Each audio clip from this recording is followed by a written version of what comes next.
Malaysia sekarang sedang menghadapi 3 krisis. Krisis pandemik, krisis ekonomi dan krisis politik. Rakyat sedang memerhati bagaimana kerajaan menggunakan belanjawan 2021 untuk menyelamatkan negara dan rakyatnya. Rakyat juga menaruh harapan yang tinggi kepada Menteri Kewangan yang merupakan seorang pemimpin korporat yang non-partisan. Selepas meneliti belanjawan, saya secara jujur dapati belanjawan ini tidak mempunyai idea yang baru yang memberangsangkan. Orang Bayan Baru kata kepada saya, bajet ini same old, same old. Mereka kecewa. Saya teliti bajet Kementerian Pertanian dan Industri Makanan. Sebenarnya sektor pertanian dan industri makanan merupakan sektor yang paling berpotensi untuk dikembangkan. Rakyat Malaysia telah sedar tentang kepentingan food security semasa global lockdown. Akan tetapi peruntukan pengurusan MAFI bukan saja tidak ditambah, malah diturunkan, dipotong. Allowance sara hidup nelayan dinaikkan RM50, tetapi peruntukan LKIM dipotong RM37 juta. Pimai tang tu, orang Pulau Pinang kata. Ya. Subsidi harga padi dipotong 50 juta. Tetapi mampukah kerajaan membayar subsidi harga padi kepada semua petani?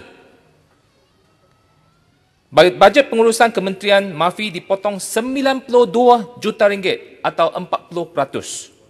Bukan saja itu, semua agensi yang membantu petani seperti MADA, KADA, MARDI, Pharma, LPNM, Bioekonomi, LPP, AIDA, Institut Kemahiran Pertanian, semua dipotong peruntukan. Adakah yang dipotong ini, ada yang dipotong itu sampai 33%.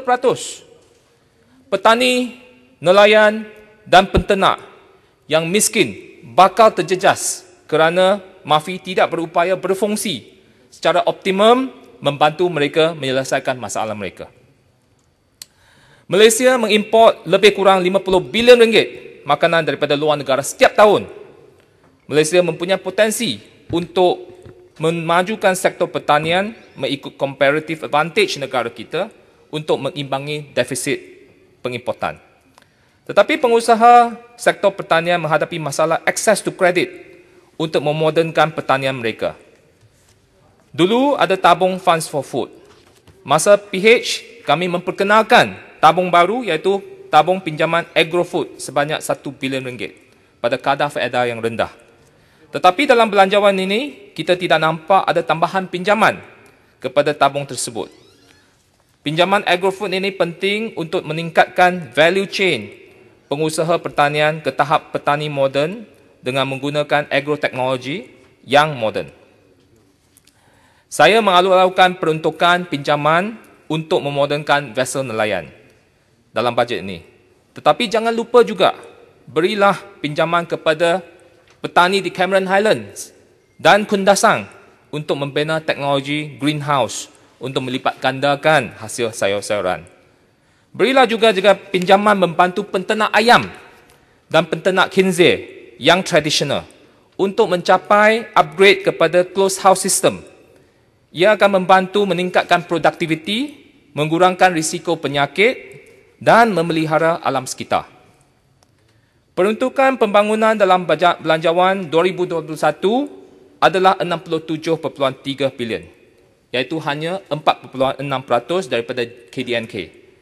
Sebagai negara yang membangun, peruntukan pembangunan seharusnya lebih tinggi. Secara purata, negara membangun seharusnya berbelanjakan 25% daripada KDNK untuk tujuan pembangunan.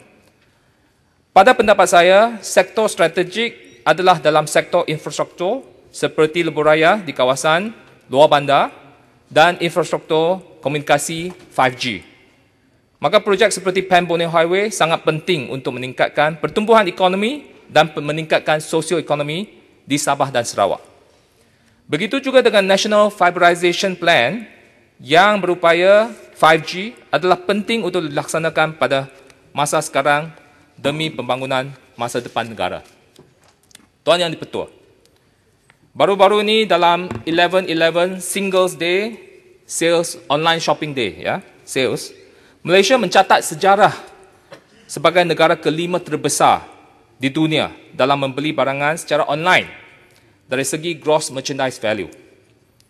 Negara terbesar adalah China, kedua US, ketiga Russia, keempat Perancis dan surprisingly kelima adalah Malaysia.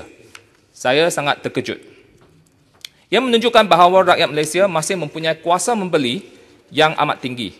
Tetapi malangnya ringgit Malaysia mengalir keluar. Baju, beg, jam tangan dan sebagainya boleh dikatakan majority made in China. Maka wang ringgit Malaysia keluar daripada Malaysia. Pada masa yang sama, Malaysia kurang menjual barangan made in Malaysia ke luar negara. Data Alibaba menunjukkan top 5 barangan kegemaran rakyat China yang mereka beli dari Malaysia adalah nombor 1, white coffee, nombor 2, Julie's biscuit, ketiga white coffee, keempat white coffee, kelima white coffee. Malaysia kurang menjual barangan yang lebih bernilai tinggi, ya. Ini amat membimbangkan. Kerajaan harus berbuat sesuatu. Pada masa yang sama, saya juga rasa simpati dengan kedai-kedai fizikal di seluruh Malaysia. Sempena rakyat giat membeli barangan di atas talian, kedai-kedai fizikal sedang sengsara. Ada banyak yang sudah lingkup. Peniaga-peniaga kecil ni sangat penting kerana mereka menyara hidup keluarga mereka. Saya ingin menyeru rakyat Malaysia untuk membeli barangan buatan Malaysia di kedai-kedai fizikal atau online shop milikkan rakyat Malaysia. Ini kita kena adakan kempen Save Malaysia sekarang. Kerana Malaysia sekarang dalam krisis. Belilah barangan buatan Malaysia dan di kedai-kedai rakyat Malaysia. Semua pembelian walaupun kecil-kecilan akan membantu satu keluarga survive dalam krisis ekonomi ini.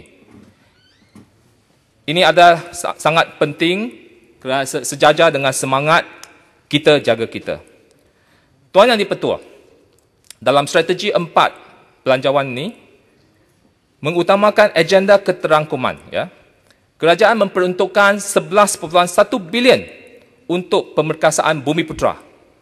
177 juta kepada kaum Cina. 100 juta kepada kaum India. Pembahagian kekayaan mengikut kaum ini adalah politik lama. Dan pembahagian ini tidak menunjukkan bahawa kita ingin menyatukan padukan kaum. Itu sebab tadi ada wakil rakyat daripada Sarawak telah bertanya kenapa tak ada peruntukan untuk orang Iban, untuk orang Dayak. Nanti Sabah pula minta kenapa tak ada peruntukan untuk Bumiputera di Sabah. Jadi ini adalah politik lama. Padahal kemiskinan ini berlaku di semua kaum, di semua wilayah dan semua bangsa. Kita tahu bahawa kemiskinan berlaku majoriti kepada kaum Melayu Bumiputera. Tetapi lagi serius di kalangan Bumiputera Sabah dan Sarawak. Kemiskinan di kalangan orang India juga amat teruk. Begitu juga ada miskin bandar di kalangan rakyat Cina, orang Cina juga. Kemiskinan ini seperti virus COVID. Ia boleh menjangkit tidak kira bangsa atau agama. Kita perlu ada pemikiran baru, iaitu dalam soal pembasmian kemiskinan, ia harus berlandaskan keperluan atau need-based, bukan race-based. Belanjawan ini seharusnya menyatu padukan masyarakat.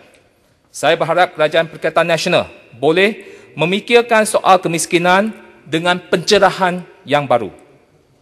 Tuan Yang di-Pertua, sebelum saya akhiri, Duli Yang Maha Mulia Seri Paduka Yang di-Pertuan Agong berulang kali memohon ahli-ahli politik utamakan kebajikan rakyat dan hentikan politiking. Saya setuju dengan titah tuanku. Belanjawan ini memberi peluang kepada kerajaan menunjukkan keikhlasan bagaimana boleh menyatu padukan politik partisan. Sejujurnya, saya teliti, peruntukan untuk jasa itu bermotif politik. Peruntukan kepada penggerak komuniti negara itu bermotif politik. Pemberian baku makanan, bantuan COVID hanya kepada parti-parti pemerintah itu bermotif politik. Peruntukan kawasan dihentikan di kawasan pembangkang itu bermotif politik. Belanjawan ini seharusnya untuk membantu rakyat yang sangat terkesan dengan COVID. kehilangan pekerjaan, perniagaan yang semakin terdesak dan merundum, bukan main politik.